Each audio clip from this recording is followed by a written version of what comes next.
यादव का योगदान है इस देश का आजादी के पहले मुगल और अंग्रेजों को भगाने में सबसे ज्यादा शहादत बलिदान हमारा देश का प्रथम स्वतंत्रता संग्राम का जो नायक है 1739 का अलगुमुत्तु कोने यादव इस देश का 1947 में जो झंडा फहरा था पहले वो लाल किले पे नहीं फहरा था, वो इंडिया गेट पर हुक्मचंद यादव ने हाई रेजिमेंट को घोषणा पत्र में नहीं लिया और हाई रेजिमेंट का गठन नहीं किया तो आने वाले 2024 लोकसभा चुनाव में जो देश में कश्मीर से कटक से तक दक्षिण से पश्चिमी उत्तर से दक्षिण तक जो 26 करोड़ यदुवंशी है वो वोट की ताकत से इस बीजेपी सरकार को हराने का काम करेंगे।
विजेंद्र जी, आप लगातार धरने प्रदर्शन कर रहे हैं, कई बार आप धरने कर चुके हैं और आज फिर मांगों को लेकर के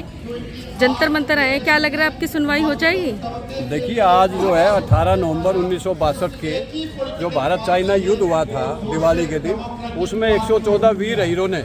शहादत और बलिदान दिया था और चाइना के 1700 चाइनीज को मार गिराया और युद्ध विराम करने पर मजबूर किया और उस समय जम्मू और कश्मीर को बचाया वीर हीरो ने। तो हमारा देश के प्रधानमंत्री को आज उन 114 वीर हीरो के शहादत और बलिदान के सम्मान में सच्ची श्रद्धांजलि अर्पित करना है और आज एक ज्ञापन के माध्यम से प्रधानमंत्री और डिफेंस मंत्री को हमारा ये कहना है कि अगर 2024 के लोकसभा चुनाव से पहले हाई रेजिमेंट को घोषणा पत्र में नहीं लिया और हाई रेजिमेंट का गठन नहीं किया तो आने वाले 2024 लोकसभा चुनाव में जो देश में कश्मीर से कटक से तक दक्षिण से पश्चिमी उत्तर से दक्षिण तक जो 26 करोड़ यदुवंशी है वो वोट की ताकत से इस बीजेपी सरकार को हराने का काम करेंगे और एक राष्ट्रव्यापी आंदोलन कर हम पूरे देश के अंदर यादवों को इकट्ठा कर अपनी सरकार बनाने का काम करेंगे और रेजिमेंट का गठन कराकर ही दम लेंगे हम लोग।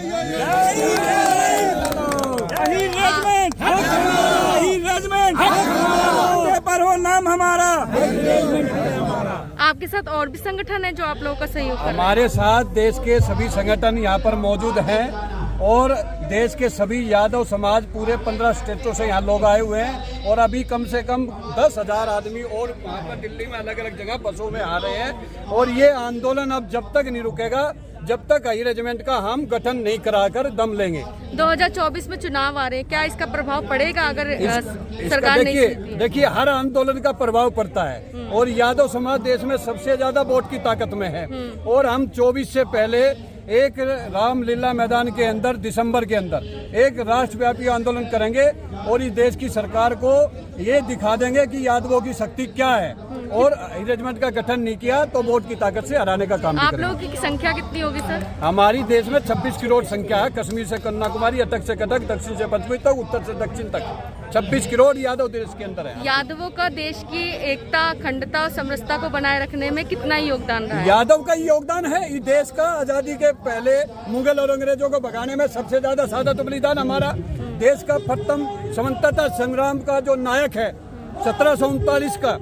अलगुमुत्तु कोने यादव इस देश का 1947 में जो झंडा फहरा था पहले वो लाल किले पे नहीं फहरा था, वो इंडिया गेट पर हुक्मचंद यादव ने फहराया था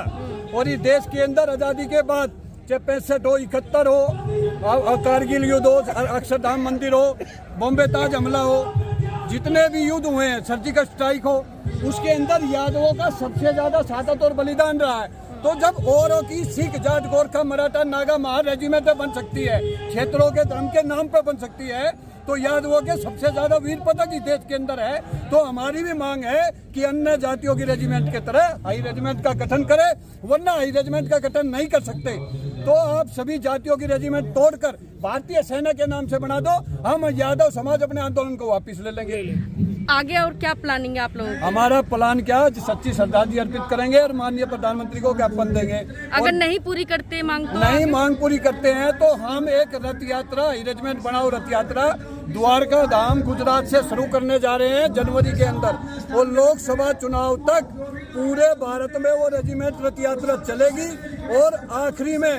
हर जगह मोदी का बहिष्कार करेंगे और वोट की ताकत से इसको हराने का काम करेंगे। अगर ये हमारी रेजिमेंट बनाता है तभी यादव समाज सपोर्ट करेगा, वरना इसका सपोर्ट नहीं करेगा।